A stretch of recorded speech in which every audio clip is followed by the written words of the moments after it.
when Europeans treat Africans as inferior, it's not really that. It's not really that they think Africans are inferior. I think they feel inferior. That is why they are treating Africa as if they are inferior. It's like they are saying, if we don't hold them like this, they are going to deal with us like that. So I'm trying to understand, where is this fear of the European, of African coming from? Is it invented? Is there really any historical thing that we can trace to this fear? Because what is happening in the United States is just a manifestation. Because otherwise, it's what is also happening in Africa by the same European. They made sure that Africa never rise. It is happening all across. So that's why I'm trying to understand, if we can pinpoint where this European psychological fear is coming from.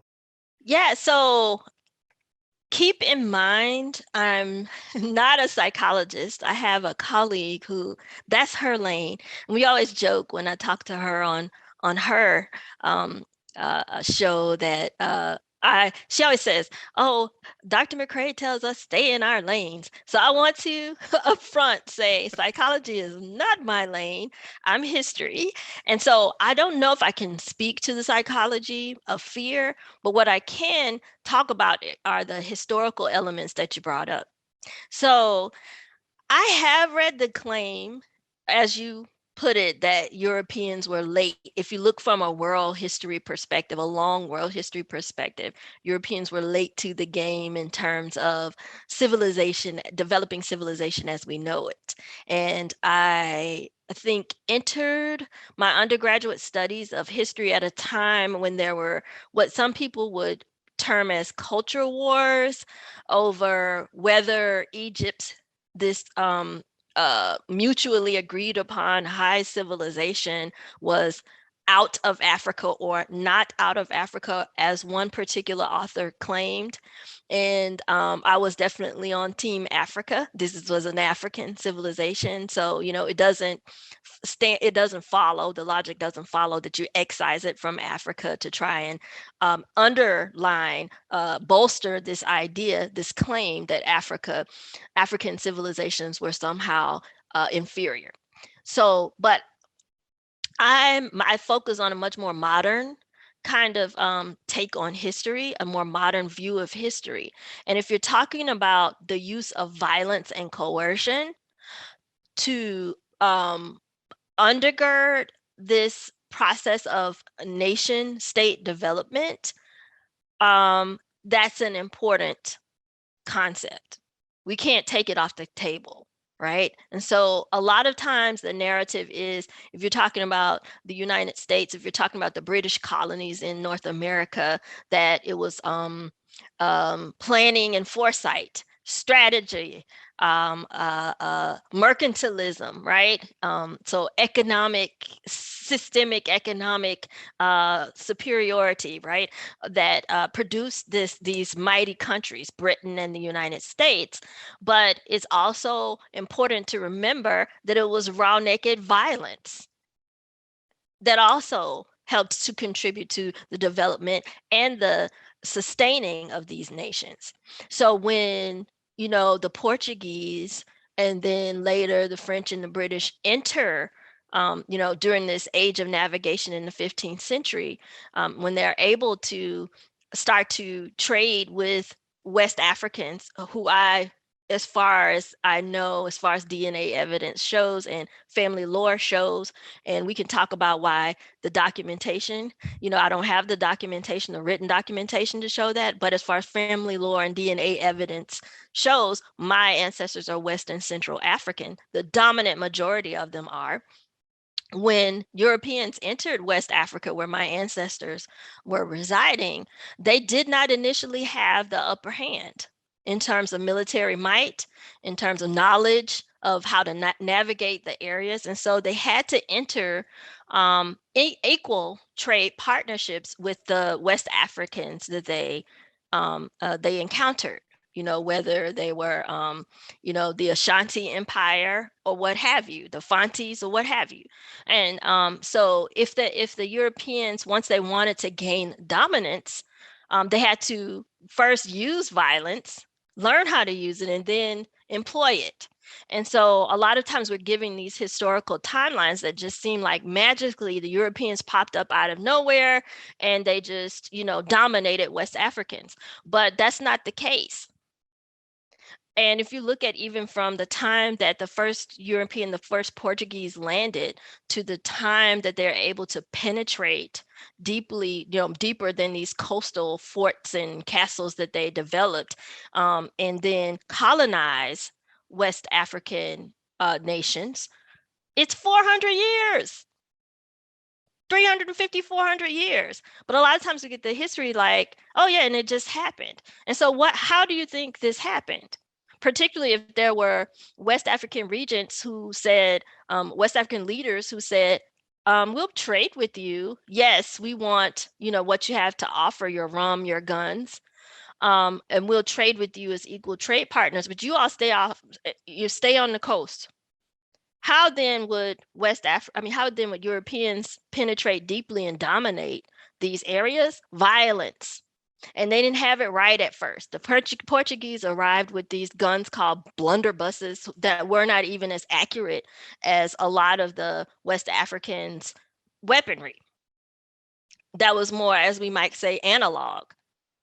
But over time, they perfected and they developed the implementation and uses of violence to the point where they learned from the blunderbuss and to develop something hundreds of years later called the Maxim machine gun. So I think we could go off on a tangent and talk about their uses of violence in service of their political and economic and social dominance. But I'm glad you brought that up.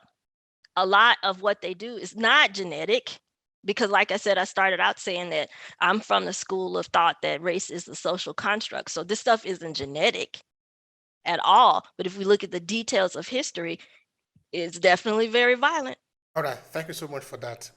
All right, that is the last I'm going to ask there, so we can move to the conversation of the day. But of course, it's important now because instead of just looking at it on the surface, we sometimes need to deep it up, dig it up, so we can understand some of the bases. Because, like some people, there are some Europeans who think that they are seeing Africans for the first time. I mean, like they are seeing Africans as the last 10, 20 years. That is the first time African is coming to Europe. But of course, it's funny, no?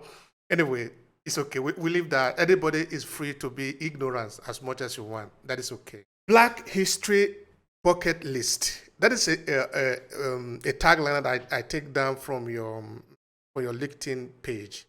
Help me with that. What does that mean? Oh, okay. Yeah. Black History Bucket List is a hashtag that I was developed just to share some Black history facts and Black history memorabilia and Black history monuments with anyone who wants to see them. If you're on social media, say for instance, my main platform is Instagram, but I'll also post on Twitter, Facebook, about my travels and how I found Black history in, whatever place I went to, because it's not always evident and out front, let's just say at the Grand Canyon. And there's so much, and of course, Native American, indigenous people's history is there, and lots of people history of European conquest, right? Or the people of European descent and their conquest, but not as easy to find Black history in places like that. And so I decided, particularly, that it was important in this context, in this day and age, to put Black history out there front and center for anybody who wanted to engage with it. And the reason why I say in this day and age is because in the United States, we're in the midst of a time of backlash, I call it, against the good work that a lot of our folks are out there doing to inform the world about African people, African descended people, and the importance of their work in the United States, in developing and in sustaining the United States, and even in critiquing it, right? So that comes in the form of this kind of first critique of what is being defined as critical race theory, which is ill-defined by critics. And what they're really talking about is, any discussion of Black history and culture that may in any way critique this narrative that of American exceptionality. What does that even mean? American exceptionality, Yeah. exceptionalism. Yeah. So it's this concept that somehow the United States of America is different, extraordinary, singular in its accomplishments, and beyond reproach in terms of its policies, in terms of its policies in the area of economics and social policy, in politics, whether it's in, domestic or foreign.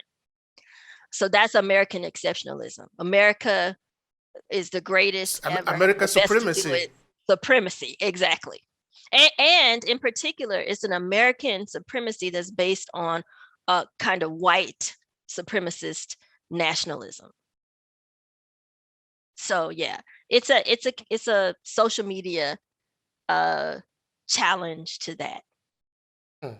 All right. Now, somebody that have this to anyway, I just leave that there. I refuse to say anything more on that, so I don't become a little bit offensive. But so let it be.